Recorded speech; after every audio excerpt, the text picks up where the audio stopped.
ফিলিস্তিনে টানা ২ বছর ইসরায়েল হামাস সংঘাতের পর গেল অক্টোবরে যুক্তরাষ্ট্র, মিশর, কাতার ও তুরস্কের মধ্যস্থতায় গাজায় যুদ্ধবিরতি চুক্তি হয়। এটি ছিল গাজায় মার্কিন প্রেসিডেন্ট ডোনাল্ড ট্রাম্পের ২০ দফা শান্তি পরিকল্পনার প্রথম ধাপ। এর আওতায় ছিল জিম্মি বিনিময়ে গাজা থেকে ইসরায়েলি সেনা প্রত্যাহার ও ত্রাণ সহায়তা বৃদ্ধি। গেল বুধবার ট্রাম্পের শান্তি পরিকল্পনার দ্বিতীয় ধাপ শুরুর ঘোষণা দেয় যুক্তরাষ্ট্র। শান্তি পরিকল্পনা বাস্তবায়নে শুক্রবার বোর্ড অফ পিস ঘোষণা করেছে হোয়াইট হাউস। সাবেক ব্রিটিশ প্রধানমন্ত্রী টনি ব্লেয়ারকে অন্তর্ভুক্ত করে বোর্ডটির চেয়ারম্যান হয়েছেন স্বয়ং ডোনাল্ড ট্রাম্প। এছাড়া আরও রয়েছেন মার্কিন পররাষ্ট্রমন্ত্রী মার্কো রুবিও, ট্রাম্পের মধ্যপ্রাচ্য বিষয়ক দূত স্টিভ উইটকফ ও তার জামাতা Jared Kushner. Tony Blair, Marco Rubio, Steve Witkoff ও জেরেড কুশনার প্রতিষ্ঠাতা সদস্য হিসেবে দায়িত্ব পালন করবেন।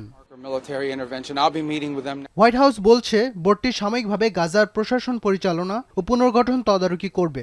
এছাড়া প্রত্যেক সদস্য গাজার স্থিতিশীলতা ও দীর্ঘমেয়াদী উন্নয়নের জন্য গুরুত্বপূর্ণ দায়িত্ব পালন করবেন বলেও জানায় হোয়াইট হাউস।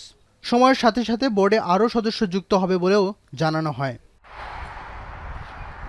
এদিকে গাজা পরিচালনার জন্য দায়িত্বপ্রাপ্ত নতুন ফিলিস্তিনি সংস্থা প্যালেস্টাইনিয়ান টেকনোক্রেটিক কমিটি শুক্রবার মিশরের কায়রোতে প্রথম বৈঠক করেছে। শান্তি পরিকল্পনার দ্বিতীয় ধাপ নিয়ে পর্যালোচনা করবে কমিটিটি। এদিকে যুদ্ধবিরতির মধ্যেই গাজায় ইসরায়েলি বাহিনীর অভিযান অব্যাহত আছে। এরই মধ্যে নিহতের সংখ্যা দাঁড়িয়েছে ৭১,৪৫৫ জনে। এর মধ্যে শুক্রবারই ১৪ জনের মৃতদেহ গ্রহণ করেছে গাজার বিভিন্ন হাসপাতাল।